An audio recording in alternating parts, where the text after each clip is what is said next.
உக்ரைனோட அதிபரான Zelensky அவர்கள் ரொம்ப தங்கமான நபர்.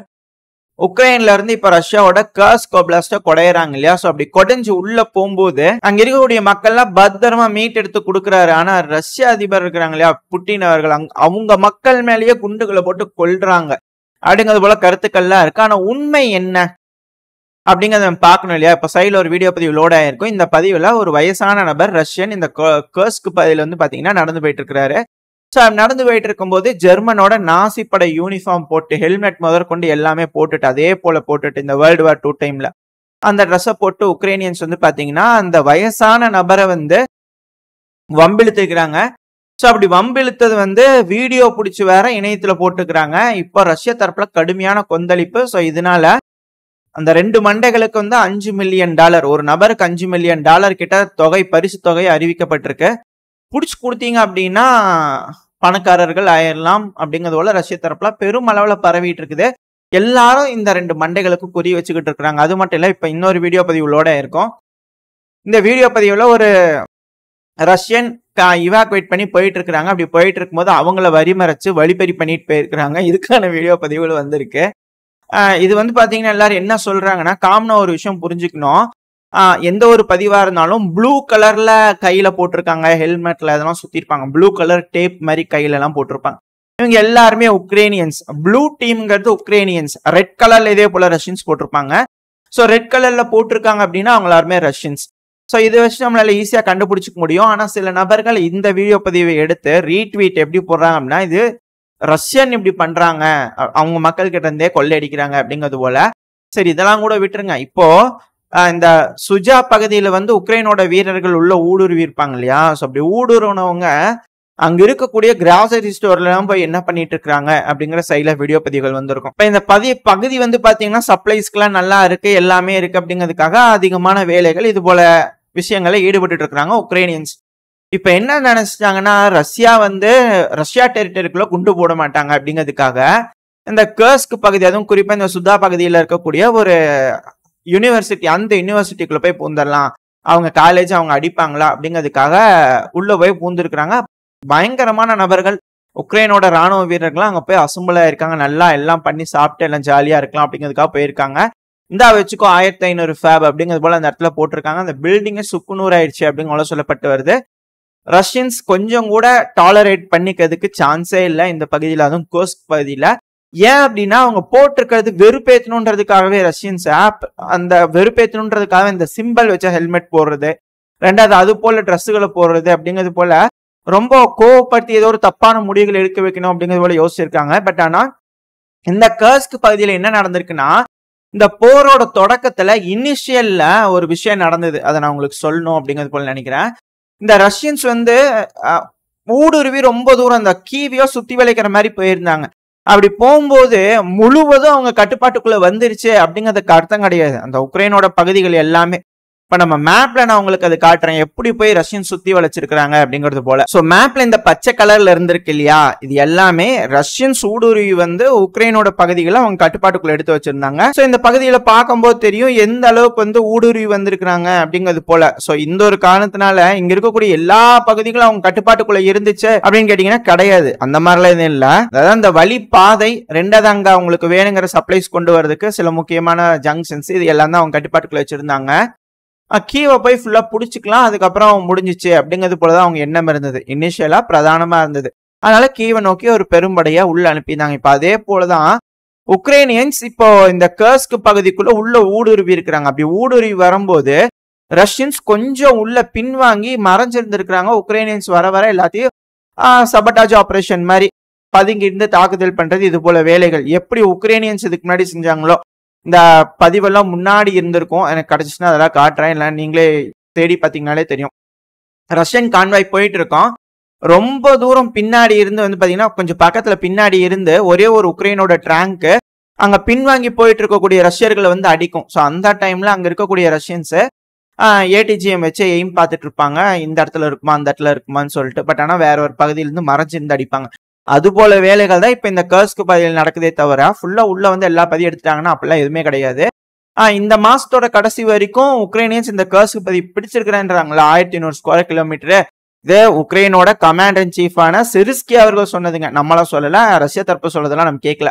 சிரிஸ்கி அவர்கள் சொன்னது 1100 ஸ்கொயர் கிலோமீட்டர். ஸோ அந்த ஸ்கொயர் கிலோமீட்டர் அளவுக்கான பகுதிகளை உக்ரைன் வச்சிருக்கிறது இந்த மாசத்தோட கடைசி வரைக்கும் வச்சுக்கிறது ரொம்ப பெரிய விஷயம். அதுக்கெல்லாம் வாய்ப்பே இல்லை. ஏன்னா பக்ரோஸ்க் பகுதியில் அந்த அளவுக்கு ரஷ்ய வீரர்கள் முன்னேறிட்டு இருக்காங்க. ஏன்னா அடுத்த பகுதியில் நம்ம பார்க்க போறோம். ஸோ அப்படி பார்க்கும்போது மேப்ல எந்த அளவுக்கு ரஷ்யன்ஸ் முன்னேறிட்டு இருக்காங்க, எப்படி முன்னேறாங்க அப்படிங்கிறதெல்லாம் பார்க்க ஆரம்பிச்சிடலாம். அது மட்டும் இல்லாம உக்ரைனோட அதிபரான ஜெலன்ஸ்கி அவர் ரொம்ப தங்கமான மனுஷன் இல்லையா, அதனாலதான் ரஷ்யாக்குள்ள பூந்து ரஷ்யா மக்களுக்கு உதவி பண்ணணும்னு நினைக்கிறாங்க. ஆனா இப்ப ஒரு வீடியோ பதிவு லோட் ஆயிருக்கும். உக்ரைனோட மக்கள் பயங்கரமான கொந்தளிப்பு அங்க இருக்கக்கூடிய போலீஸ் ஸ்டேஷன்ல எல்லாம் ப்ரொடெஸ்ட் பண்ண ஆரம்பிச்சுக்கிறாங்க. எல்லா பக்கத்துலயும் போலீஸான நீங்க எங்களை காப்பாத்துறதுக்காக இருக்கணும், எவனோ எங்க ஆளுங்களை புடிச்சிட்டு போயிட்டு இருக்காங்க டிசிசின்னு சொல்லிட்டு ராணுவத்துக்கு கட்டாய ராணுவ சட்டம் போட்டதுல இருந்து நீங்க எங்களை பாதுகாக்க மாட்டேறீங்க அப்படிங்கிறது போல அங்க இருக்க மக்கள்லாம் ஒண்ணு கூடி அங்க இருக்கக்கூடிய போலீஸை பாத்தீங்கன்னா முற்றுகிட்டு இருக்காங்க. சரி, இங்க தானான்னு கேட்டீங்கன்னா இங்க மட்டும் கிடையாது. இப்ப இன்னொன்னு லோட் ஆயிருக்கு இன்னொரு பதிவு. இது உக்ரைனோட கேபிட்டலான கீவ்ல எடுக்கப்பட்ட பதிவு. அந்த இடத்துல பாத்தீங்கன்னாலே தெரியும், பப்ளிக்கா ஒரு உக்ரைனியன் உமனை உக்ரைனியன் போலீஸ் பாத்தீங்கன்னா அசால்ட் பண்ணிட்டு இருக்காங்க. இதெல்லாம் எப்படி கன்ஃபார்ம்னா சைட்ல பேட்ச் இருக்கும். இந்த போலீஸோட பேட்ச் பாத்தீங்கன்னாலே தெரியும். கூகுள்ல நீங்க உக்ரைனோட போலீஸ் பேட்ச் போட்டு பாருங்க, மேட்ச் பண்ணுங்க, உங்களுக்கே தெரிஞ்சிடும். ரெண்டாவது, அந்த வீடியோ பதிவு ஒன்று எடுத்துட்டு இருப்பாரு. பக்கத்துல பாத்தீங்கன்னா உக்ரைனோட சிம்பிள் போட்டு உக்ரைனோட ராணுவ வீரர் இருப்பாரு. இதெல்லாம் வச்சு பார்த்தாலே நம்மளுக்கு தெளிவா தெரியும் உக்ரைன்ல எந்த மாதிரியான நிலைமைகள் இருக்குன்னு. அது இது 1-2 கிடையாது. நம்ம சேனல்ல தொடர்ந்து பல பதிவுகள் போட்டிருக்கோம். பழைய பதிவுகள் எடுத்து பாத்தீங்கன்னாலே தெரியும். இப்போ கொஞ்சம் முன்னாடி போய் ஒரு வாரத்துக்கு முன்னாடி கூட பாத்தீங்கன்னாலே தெரியும். தினம் பாத்தீங்கன்னா எந்த அளவுக்கு அடக்குமுறையா உக்ரைனோட மக்கள் கிட்ட காமிச்சிட்டு இருக்கிறாங்க. உக்ரைன் தரப்புல இருந்து பாத்துருக்கிறோம். அவங்கெல்லாம் இதுக்குள்ள பூந்து ஏதாவது காதல் யாராவது சுத்திட்டு வந்திருப்பாங்க, அவங்ககிட்ட போய் சொல்லலாம். மத்தவங்க கிட்டலாம் இப்படிலாம் சொல்லிட்டு இருக்காதீங்க, ஏதாவது சிரிச்சிருவாங்க, ஏதாவது உள்ள இருக்கிறவங்களுக்கு எல்லாம் உதவி பண்றாங்கன்னு சொன்னா. சரி, எது எப்படியோ இது போல விஷயங்கள்லாம் பாத்தீங்கன்னா கர்ஸ்க் பகுதியில் நடந்துகிட்டு இருக்கு. அடுத்தது, யூரோப்ல இருக்கக்கூடிய நேட்டோவுக்கான கமாண்டர் இருப்பாங்க இல்லையா, ஒரு பகுதிக்கு ஒரு கமாண்டர் இருப்பாங்க. அதுல யூரோப்புக்கான கமாண்டர் கெவோலி அவர்கள் அவர் தரப்பு ஸ்டேட்மெண்ட் வந்திருக்கு. என்ன சொல்லிக்கிறாங்கன்னா, இந்த உக்ரைனியன்ஸ் இந்த கர்ஸ்க்ல இன்கர்ஷன் பண்ணியிருக்கிறாங்க இல்லையா, ஸோ அதுல ரஷ்யாவோட ரெஸ்பான்ஸ் ரொம்ப ஸ்லோவா இருக்குங்க, ஸ்கேட்டர்டா இருக்கு, அதாவது அங்க இங்கேயும் செதறி கிடக்குது. ஸோ இதெல்லாம் வச்சு பாத்தீங்கன்னா ரஷ்யா ஆம்புஷ் பண்ற வேலையில தான் ஈடுபட்டு இருக்கிறாங்க. ஆம்புஷ் பண்ணாலே போதும், அவங்ககிட்ட ஒன்றும் பெரிய ஆர்மியில இல்லை, ஒரு 5 லட்சம் வீரர்கள் இருக்காங்களா, அப்படியே மாஸ்கோக்கு போறதுக்கு 500 கிலோமீட்டர் டிராவல் பண்றதுக்கு வரது ஒரு 10,000 பேர். அதுல எப்படிங்க ஃப்ரண்ட் லைன் அமைச்சு அங்க நின்று எடுத்து போராடுவாங்களா, உள்ள விட்டுட்டு பின்னாடி போய் அடிச்சோம்னா வேலை முடிஞ்சுச்சு. ஸோ அதனால ரஷ்யா ஸ்கேட்டர்டா இருக்காங்க.